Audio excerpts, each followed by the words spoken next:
പെർഫോമൻസിലേക്ക് പോയാലോ? തീർച്ചയായും. യെസ്, എന്താണ് പെർഫോമൻസ്? നമ്മളെ ഗോവിന്ദചാമി ജയിലിലാടുന്നത് സംബന്ധിച്ചുള്ള കണ്ടന്റാണ് നമ്മൾ എടുത്തിട്ടുള്ളത്. അപ്പൊ കണ്ണൂർ ജില്ലക്കാരാകുമ്പോൾ ഗോവിന്ദചാമിയെ കുറിച്ച് അറിയാം. ഗോവിന്ദചാമി ജയിലിൽ ചാടിയതും പിടിക്കപ്പെട്ടതും ഒക്കെ കണ്ണൂർ ജില്ലയിൽ വെച്ചാണ് അല്ലേ? അതിൽ വ്യത്യാസം എന്താണെന്ന് വെച്ച് കഴിഞ്ഞാൽ നമ്മൾ സൗമ്യക്ക് കിട്ടാതെ പോയ നീതി നമ്മൾ മൈമിലൂടെ നേടിക്കൊടുക്കുന്നതാണ്. നമ്മൾ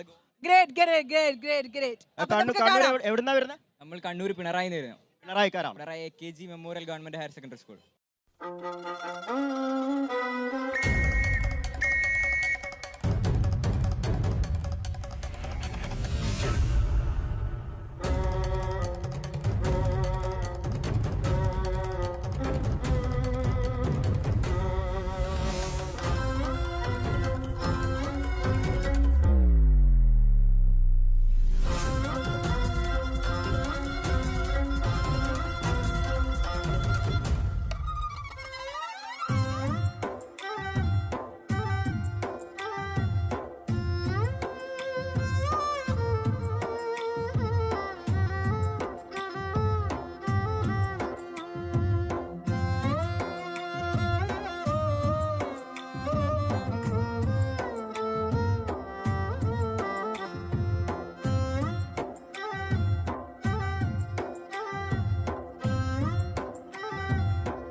യെസ്, ഓക്കെ.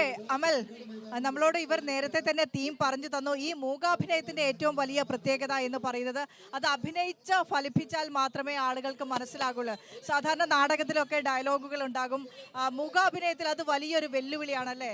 എങ്ങനെയായിരുന്നു ഇതിന്റെ ഒരു സംവിധാനം? നിങ്ങൾ ഒരു തോട്ടിലേക്ക് എത്തിയത്, ഈ വിഷയം സെലക്ട് ചെയ്തത് എങ്ങനെയാണ്? സെലക്ട് ചെയ്തൊരു വിഷയമാണ് ഇത്. അപ്പോ തികച്ചു കാലിക പ്രസക്തിയുള്ള ഒരു വിഷയമായതുകൊണ്ട് തന്നെ കണ്ണൂർ ജില്ലയിൽ നിന്ന് നമ്മളൊരു ടീം ഇറക്കുമ്പോൾ അതിൻ്റെതായ ഇതിലുള്ള ടീം ഇറക്കണം എന്നാണ് നമ്മളെ ഒരു ആഗ്രഹം. അപ്പോൾ അത് മാത്രമല്ല, കുറച്ച് റിസ്ക് എലമെന്റ്സും കൂടി ഉള്ള ഒരു ഐറ്റാണ്. അതായത് നെഞ്ചെടുപ്പുണ്ട്, കാണുമ്പോൾ നമുക്കൊക്കെ ഒരു നെഞ്ചെടുപ്പുണ്ട്. പിന്നെ നമ്മൾ ജില്ലാ കലോത്സവത്തിന് വേണ്ടിയിട്ട് നമ്മൾ 7 ആളും മുടി മൊട്ടയടിച്ച് നമ്മളെ ഗോവിന്ദചാമിയുടെ ലുക്കിലേക്ക് എത്താൻ വേണ്ടി നമ്മൾ 7 ആളും മൊട്ടയടിച്ച് അത് നമ്മളെ മൈമിനോടുള്ള ആത്മാർത്ഥമായിട്ട് നമ്മൾ ചെയ്തതാണ്.